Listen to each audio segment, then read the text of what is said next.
नमस्कार दोस्तों, हमारी आज की कहानी है समधी। जब पुलिस लेकर बेटी के ससुराल आया तो पुलिस को देखकर सास को हुई घबराहट।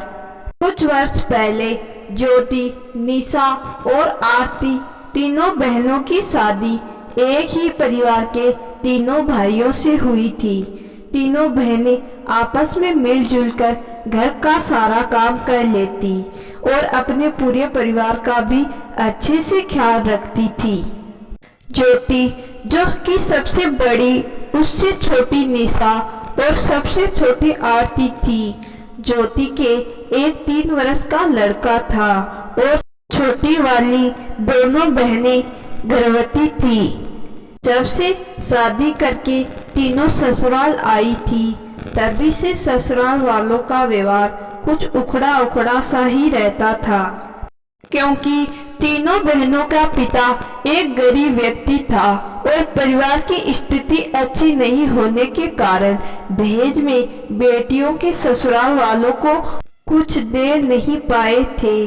तीनों बहनों के बीच एक छोटा भाई था जो अभी पढ़ाई करता था। आए दिन ज्योति, निशा और आरती की सास उन्हें किसी न किसी बात के बहाने से दहेज को लेकर कुछ न कुछ सुनाती ही रहती थी और धीरे धीरे सास के रोज रोज के ताने गृह क्लेश का कारण बनते जा रहे थे। अब तो एक भी दिन ऐसा नहीं जाता जिस दिन घर में क्लेश न होता था, क्योंकि जब भी सास पड़ोस में किसी के घर जाती और वापस घर लौटती तो बस बहुओं को कुछ न कुछ सुनाने लग जाती। सीधा बोलती कि क्या दिया है तुम्हारे बाप ने? कुछ भी तो नहीं दिया, दहेज के नाम पर 1 रुपया तक नहीं दिया। उनको देखो, निर्मला जी की दोनों बहू कितना कुछ लेकर आती है दहेज में, और सुशीला की बहू तो हमेशा ही बहुत कुछ लेकर आती है। अपने बाप के घर से इतना लाती है कि तुम तीनों बहनें मिलकर 1 साल में भी नहीं लेकर आती हो। सुमन की बहू को देखो, अभी 2 दिन पहले ही सूचक लेकर आई है अपने बेटे का।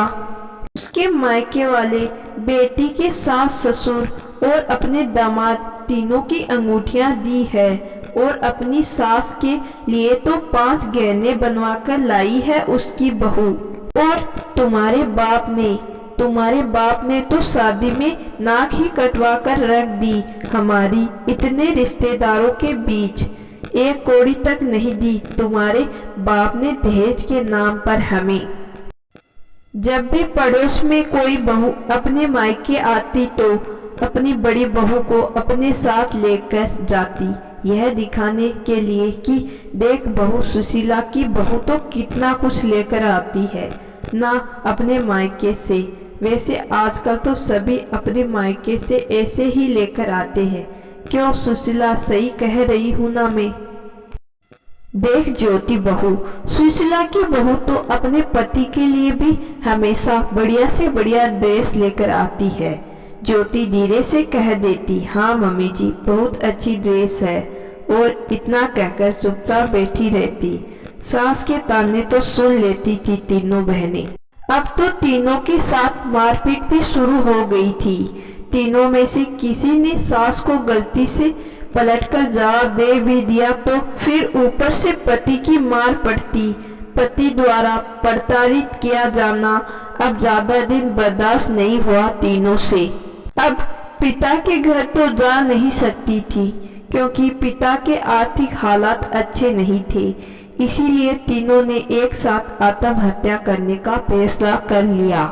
तीनों बहनों ने कोई सुसाइड नोट नहीं छोड़ा, लेकिन उसके परिवार के सदस्यों में सबसे छोटी बहन आरती का व्हाट्सएप स्टेटस देख लिया।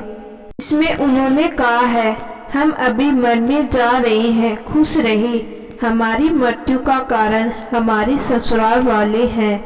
हर दिन मरने से बेहतर है कि एक बार ही मर जाएं। हम मरना नहीं चाहते, लेकिन हमारे ससुराल वाले हमें परेशान करते हैं। हर रोज दहेज के लिए हमें बहुत प्रताड़ित करते हैं और हमारी मौत में मेरे माता पिता का कोई दोष नहीं है। इस तरह से तीनों बहनें एक 3 साल के लड़के के समेत आत्महत्या कर लेती हैं, जिसमें 2 बहनें गर्भवती थी। अब आगे ज्योति, निशा और आरती की आत्महत्या की बात पूरे गांव में आग की तरह फैल गई थी। आरती का व्हाट्सएप स्टेटस जैसे ही उसके घर वालों ने देखा तो तुरंत ही छोटा भाई, पिताजी और परिवार के बाकी लोगों ज्योति के ससुराल के लिए निकल पड़े। ज्योति का भाई रास्ते में ही पुलिस को इन्फॉर्म भी कर देता है। जैसे ही ज्योति का भाई और पिताजी उसके ससुराल पहुंचते हैं, उसके कुछ देर बाद ही पुलिस भी पहुंच जाती है और मौके पर मौजूद लोगों से पूछताछ करती है। ज्योति के ससुराल वालों से पूछताछ के समय उसकी सास बहुत घबराई हुई थी। जेल जाने का डर उनके चेहरे पर साफ झलक रहा था। पूछताछ के दौरान ज्योति के ससुराल वालों ने बताया कि तीनों बहनें पिछले 3-4 घंटों से ही घर से लापता है। यह सुनते ही पुलिस अधिकारी ने पूरे गांव में ज्योति, निशा और आरती की तलाश के लिए अन्य पुलिस कर्मियों को लगा दिया। पुलिस की तलाशी के दौरान गांव से बाहर एक कुएं के अंदर लगभग 3-4 घंटे बाद तीनों बहनें और 3 साल के ज्योति के बेटे का शव बरामद किया गया और पोस्टमार्टम के लिए भेज दिया गया। आगे की कानून कार्रवाई शुरू की गई। ज्योति के भाई ने सबूत के तौर पर अपना मोबाइल पुलिस को दे दिया और अपनी बहन आरती का स्टेटस दिखाया, जिससे वह सब लिखा था जो आरती ने सुसाइड करने से पहले लिखा था। आरती ने लिखा था कि हम अभी मरने जा रहे हैं, सभी खुश रहे। हमारी मौत का कारण हमारे ससुराल वाले हैं, हमारी सास और हमारे पति हैं। हम मरना नहीं चाहते, लेकिन हर दिन मरने से बेहतर है कि एक बार ही मर जाएं। हमारे ससुराल वाले हमें दहेज के लिए बहुत अधिक प्रताड़ित करते हैं, यहाँ तक कि हमारे पति हमारे साथ रोज मारपीट भी करते हैं। हमारी मौत में मेरे माता पिता का कोई दोष नहीं है। पुलिस ने घटना स्थल का जायजा लेते हुए सबूत देखकर ज्योति के ससुराल वालों को तुरंत हिरासत में ले लिया। ज्योति की सास और पति पुलिस के आगे गिड़गिड़ाने लगे और अपनी गलती के लिए माफी मांगने लगे, लेकिन पुलिस अधिकारी जी ने तुरंत चारों को जेल भिजवा दिया। पोस्टमार्टम रिपोर्ट के मुताबिक निशा और आरती दोनों बहनें प्रेग्नेंट थी। अपनी बेटियों के प्रेग्नेंट होने की बात पता चलते ही ज्योति के पिता जोर जोर से रोने लग जाते हैं और कहते हैं कि क्यों अपने पापा को इतना पराया कर दिया, क्यों तुम तीनों ने अकेले यह नरक झेला मेरी बेटियों। कम से कम एक बार तो अपने पापा को बता दिया होता कि तुम इस नरक में जी रही हो। क्यों तुम तीनों ने इतना बड़ा कदम उठाया, आखिर क्यों?